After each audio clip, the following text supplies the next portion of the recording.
In this series, you're going to be building a Moxon Vise and a benchtop accessory for your Moxon Vise. I'm going to be doing this in two different videos. The first video is going to be covering how to make the Moxon Vise, and the second video is going to be covering how to make the benchtop accessory for your Moxon Vise. So to get you caught up where I am right now, I want to talk about the lumber. The pieces, the front vise piece is 1.5 inches thick, 6 1/8 inches wide, and 24 inches long. The rear piece is 30 inches long, only 6 inches wide, and 1.5 inches thick. So let's get diving right in, and I think the first thing we're going to be doing is drilling some holes in the front and the rear vise. With the combination square still set to 3 inches, I'm going to come over here and just draw a line on both sides. And 2 3/4 is what I'm going to set my combination square to next. Just come over here, and that's going to be the spot that we drill. And again, I'm going to be using a 5/8 of an inch Forstner bit at the drill press.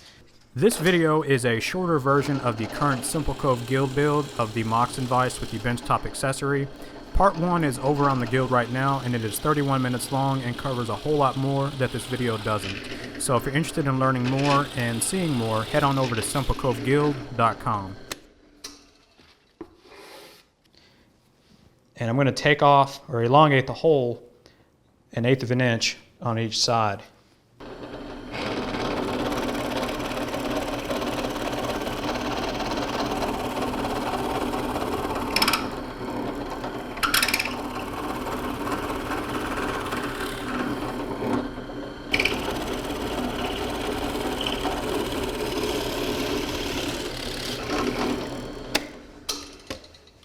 So the next thing we're going to do is mortise in the steel plate on the back of the vise, and I've already gone ahead and done this side to show you what it looks like.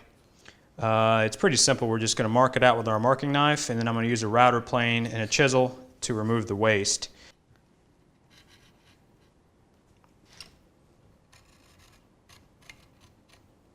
And we can remove the rod, and this is the area that we will need to mortise out. All right, so now what I'm pretty much going to do is just take a little bit out of the perimeter and then use my router planes to take out the rest and remove some of it.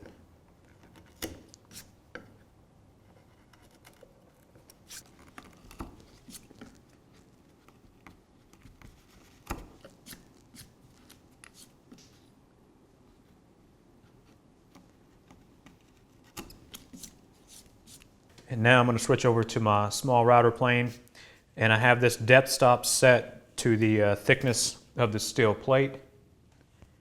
It's roughly 1/8 of an inch.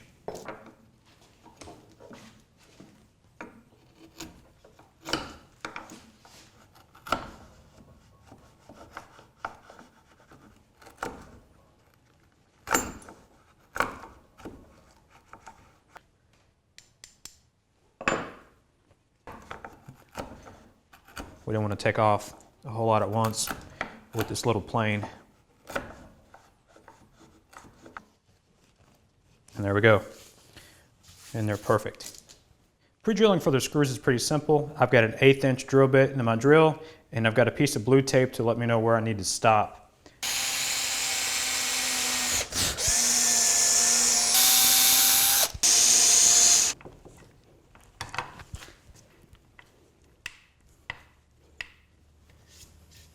Over on the website, I'll have 2 additional PDF files that are the templates for the curves on the front and the rear vise piece.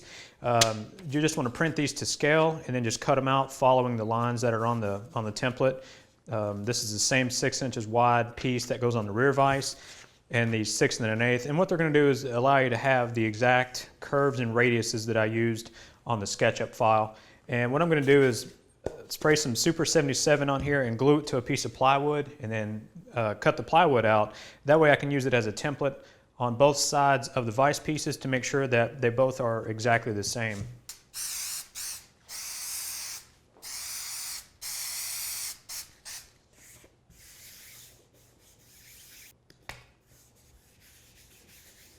Next up, I take the pieces over to the bandsaw, removing the waste. I make sure to stay roughly 1/8 of an inch away from my line.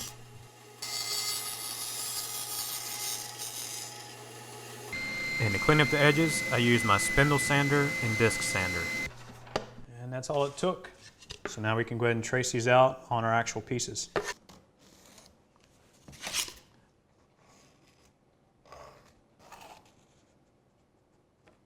And then it's back to the bandsaw again to remove the waste. It's extremely important to stay away from your line roughly 1/8 of an inch. And then we'll use the spindle sander and the disc sander again to take it down.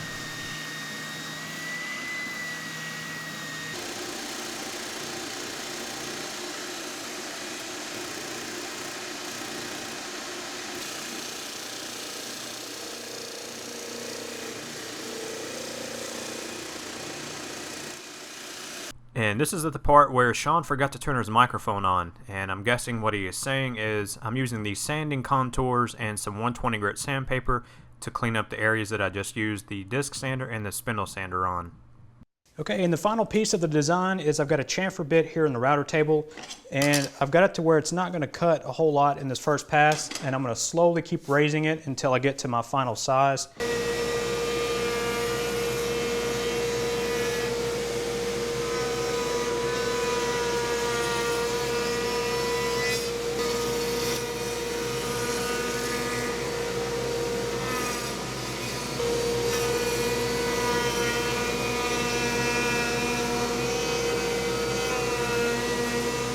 So the final piece is to glue the leather on the back of the front vise piece. And to glue it into place, I'm just going to use some Titebond hide glue to hold it into place. It doesn't require any special type of glue. You can use contact cement, but Titebond hide glue or regular yellow glue will work just perfect. All right, so now it's just a matter of placing it on your board and slide it over in position, centering it between the holes, and then centering it across its width so that way it's not touching the bottom or the top. And now I'm going to let this set completely overnight for the glue to cure. I pulled out the number 3 and cleaned up the edges on the rear vise and the front vise. On the top of the front vise I had some pretty gnarly grain, so I switched over to my low angle jack to clean that up. And finally, I sanded the faces of the front and the rear vise piece just using some 120 grit sandpaper. I didn't feel the need to go any higher because it left the surface with a pretty nice look, and you definitely don't want to go any higher on the inside of the rear vise. And then just using some 180 grit sandpaper, I'm going to relieve the edges just so they're not so sharp. I have a 2-pound cut of a blonde shellac that I'm going to be applying just using a cotton rag. So now I'm going to dip it in here, get it on here, and then just apply it.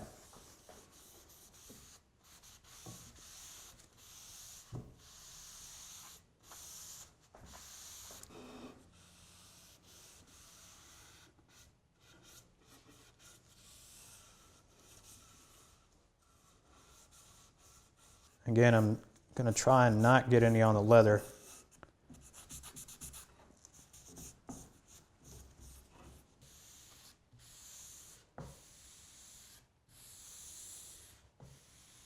The shellac finish is dried, and let me go ahead and show you how to use this Moxon vise real quick.